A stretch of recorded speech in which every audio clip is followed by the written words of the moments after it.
నమస్కారం, నా పేరు డాక్టర్ కురు ధావన్.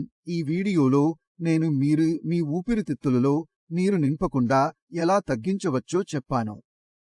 కిడ్నీ విఫలతలో ఉన్న రోగులలో కిడ్నీలు శరీరం నుండి నీటిని సరిగ్గా తొలగించలేకపోవడం వల్ల కాళ్లలో నీరు నింపడం ఒక సాధారణ సమస్య. ఇప్పుడు మీ శరీరంలో ఒక పులుపు ఉంది, అది నీరు. కానీ కాళ్లు నిండిన రోగి పడుకున్నప్పుడల్లా కాళ్ల నుంచి నీరు రావడం, కాళ్ల వాపు పోవడం వంటి సమస్యలు కనిపిస్తాయి. But when the water starts filling up in the lungs, the patient often has to sit up at night, feeling suffocated and as if drowning in water. రోగి కూర్చుకున్నప్పుడే తన సమస్య పరిష్కారం అవుతుంది. కాబట్టి ఈ సమస్య జరుగుతోంది మరియు దానిని ఎలా పరిష్కరించగలిగింది మరియు విశ్రాంతిని ఎలా తీసుకురాగలిగింది అని మేము తెలుసుకోవచ్చు. కానీ మొదటిగా అర్థం చేసుకోవడం ద్వారా మేము ప్రారంభిస్తున్నాము. కాబట్టి ఈ వాటర్ బాటిల్ మీరే అని మీ కాళ్లలో నీరు ఉందని అనుకుందాం. కాబట్టి దీన్ని మీ కాళ్లుగా చేద్దాం. నిలబడి ఉన్నప్పుడు మీ కాళ్లు క్రిందకు ఉంటాయి, మన ఊపిరితిత్తులు పైకి ఉన్నాయి, అప్పుడు నీరు కాళ్లలో ఉంటుంది. కానీ పడుకోవడం మొదలు పెట్టగానే కాళ్ల నుంచి నీరు రావడం కనిపిస్తుంది. కానీ అది ఊపిరితిత్తుల్లోకి చేరడం మొదలైందని, అందుకే ఊపిరి ఆడక ఇబ్బంది పడుతున్నారని తెలిపారు. కానీ దీనిని నివారించడం చాలా సులభం. తక్కువ నీరు తీసుకోండి, ఉప్పు పరిమాణాన్ని తగ్గించండి మరియు డాక్టర్ ఇచ్చిన డయూరెటిక్ మందులను తీసుకోండి. అది శరీరం నుండి అదనపు నీరు బయటకు వస్తుంది. But it's also important how we sleep until the water comes out, because if the patient can't sleep properly at night, there will be a lot of problems. ఇప్పుడు మీ స్క్రీన్లో మేము ఒక త్రికోణ పిల్లో చూపించాము. ఈ త్రికోణ పిల్లో ఉంది, ఇది మీ బెడ్పై ఉంచాలి మరియు మీరు దాని మీద మలిచి ఉంచాలి. మీరు చూడగలిగినట్లుగా ఛాతీ భాగం, ఊపిరితిత్తుల భాగం మీ కాళ్ల పైన ఉంటుంది.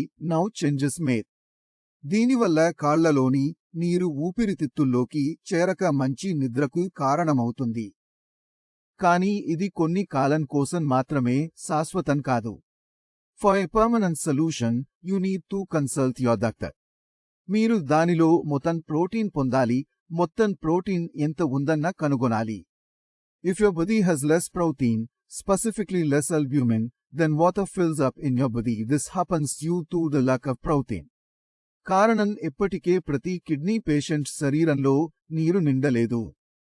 కొంతమంది పేషెంట్లు మాత్రమే వాటర్ని ఫిల్ చేస్తారు మరియు వారిలో 90 ప్రోటీన్లో తక్కువ మొత్తం ఉన్నవారు. కాబట్టి ప్రోటీన్ పెరగాలి మరియు డయూరెటిక్ మెడిసిన్లు తీసుకోవాలి మరియు నీరు తగ్గించాలి. ఎందుకంటే నీరు తీసుకోవడం తగ్గించి ఎక్కువ నీటిని బయటకు తీస్తే శరీరంలో పేరుకుపోయిన నీరు బయటకు రావడం ప్రారంభమవుతుంది మరియు ఊపిరితిత్తులలో నీటిని నింపడంలో మీకు తక్కువ ఇబ్బంది ఉంటుంది. ఇప్పుడు ఊపిరితిత్తులను సేవ్ చేయడం చాలా ముఖ్యం.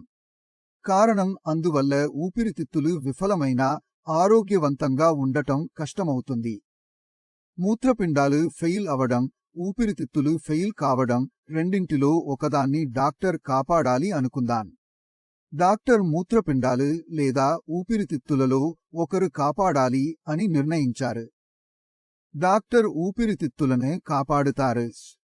కారణం మూత్రపిండాలు పూర్తిగా నష్టపోయినా మనకు డయాలిసిస్ ద్వారా బయటపడటానికి ఒక మార్గం ఉంది. కానీ ఎదురుచూస్తున్న సంక్రమణం ఉంటే ఆరోగ్యవంతుడు వెంటిలేటర్లో ఉండాలి. వెంటిలేటర్ నుంచి బయటకు రావడం అసాధ్యంగా మారుతుంది. అందుకే మీ ఊపిరితిత్తులను పరిగణించాలి. ఇఫ్ నీరు is filling in your body and you are having trouble sleeping at night, then don't let the water fill in the ఊపిరితిత్తులు. కారణం ఇది జరిగించినట్లు మీరు చాలా సమస్యలు పొందవచ్చు. కాబట్టి నేను ఈ వీడియో ద్వారా ఊపిరితిత్తుల ప్రాముఖ్యతను మీకు అర్థం అవుతున్నానివ్వాలి. నీళ్లు నిండితే ఎలా మేనేజ్ చేయాలో అర్థమైంది. మీరు దీని చికిత్స విధానాన్ని అర్థం చేసుకున్నారు. ఇప్పటికే మీకు ఏవైనా సందేహాలు లేదా ప్రశ్నలు ఉన్నాయి అని ఉంటే నేను కలిసి మాట్లాడగలరు. మరియు మీరు నా డాక్టర్ టీంతో కూడా మాట్లాడవచ్చు. దీనితో నేను మీరు కొనసాగాలని అనుకుంటున్నాను. తర్వాత వీడియోలో కలుస్తాము. అప్పటి వరకు వీడ్కోలు పలికారు. नमस्कार।